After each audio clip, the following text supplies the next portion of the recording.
30 अक्टूबर 2023। कुशाग्र रोज की तरह कोचिंग गया था, लेकिन उस दिन वह कोचिंग से घर वापस नहीं आया।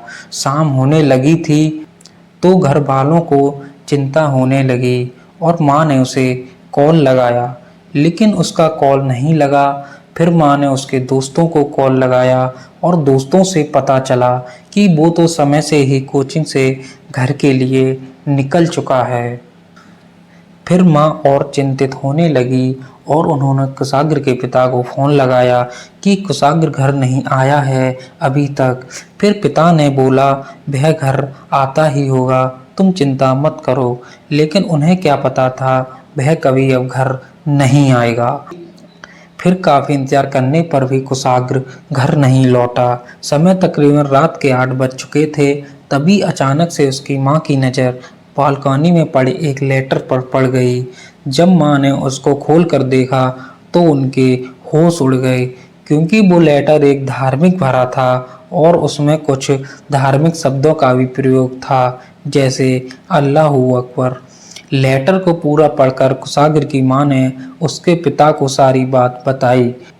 उसके पिता फिर घर आते हैं और पुलिस को फौरन इन्फॉर्म करते हैं। तो आखिर कुशाग्र घर क्यों नहीं लौटा और क्या हुआ उसके साथ, आइए जानते हैं इस वीडियो में। ये कहानी है कानपुर के रायपुर की, जहाँ पर कुशाग्र रहता था और उसके पापा जो कपड़ों के कारोबारी हैं।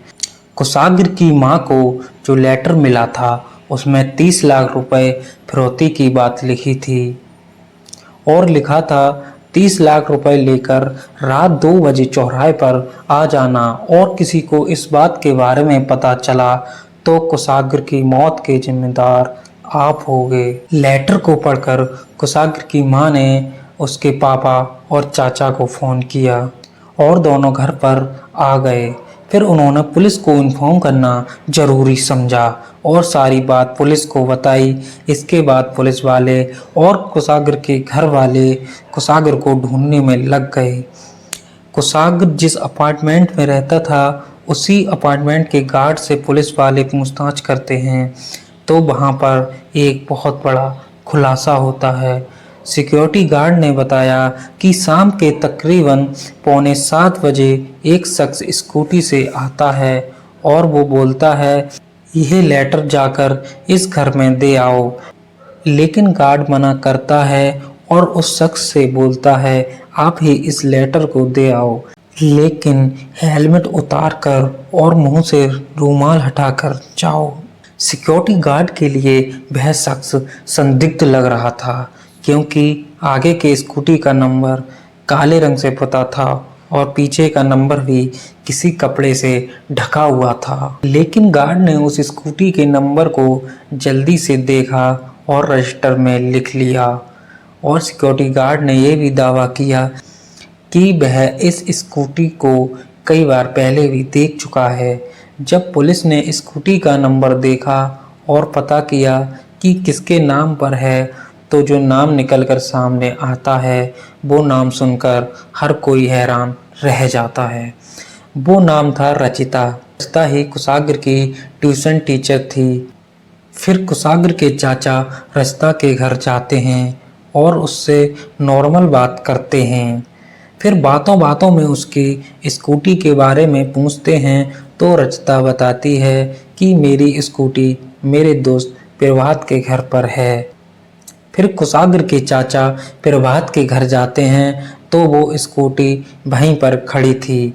फिर वह प्रभात से बोलते हैं कि कुशाग्र को ढूंढने में हमारी हेल्प कर दो, और उसी स्कूटी से पुलिस कंप्लेंट के बहाने कुशाग्र के चाचा प्रभात को लेकर पुलिस स्टेशन जाते हैं और फिर प्रभात को अरेस्ट करवा देते हैं और साथ में रचिता को भी अरेस्ट करा देते हैं।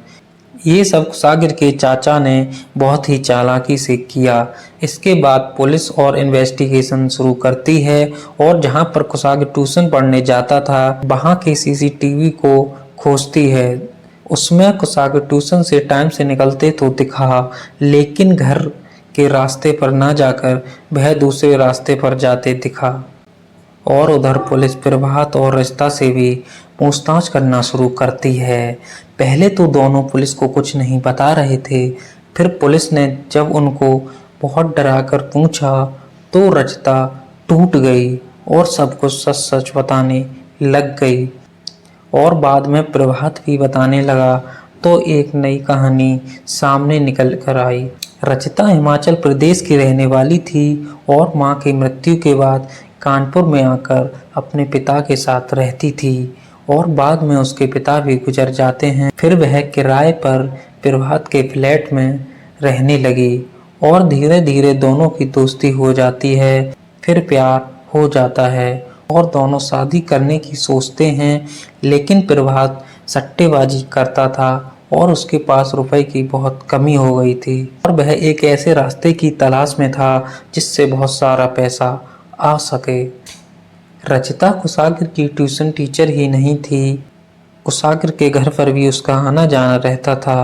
वह एक फैमिली मेंबर जैसे रिलेशन कुशाग्र के घर वालों से हो गया था। जब कुशाग्र 16वां बर्थडे मना रहा था तो रचिता को भी इनवाइट किया गया और रचिता अपने बॉयफ्रेंड प्रभात के साथ उस बर्थडे पार्टी में जाती है। और जब प्रभात उस पार्टी को देखता है कि बहुत ही अच्छी पार्टी थी, क्योंकि वो पार्टी एक जाने माने कारोबारी के बेटे की बर्थडे पार्टी थी और वीआईपी पार्टी को देखते हुए प्रभात के मन में आता है एक और खुराफाती विचार और सारी बात घर जाकर रचिता को बताता है कि हम लोग पैसा एकदम से कैसे कमा सकते हैं और सारी प्लानिंग कर लेते हैं और रुपए आने से पहले ही एक शोरूम में एक कार बुक कर दी जाती है और हनीमून के लिए भी अच्छी खासी प्लानिंग कर ली जाती है।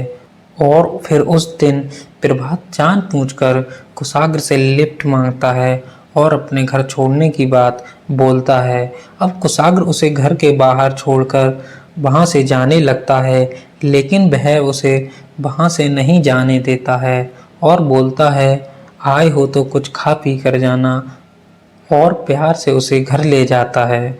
जैसे ही कुशाग्र उसके घर जाता है उसे एक स्टोर रूम में बांध देते हैं और मुंह में कपड़ा ठूस देते हैं और उसकी सांसें हमेशा के लिए रोक देते हैं।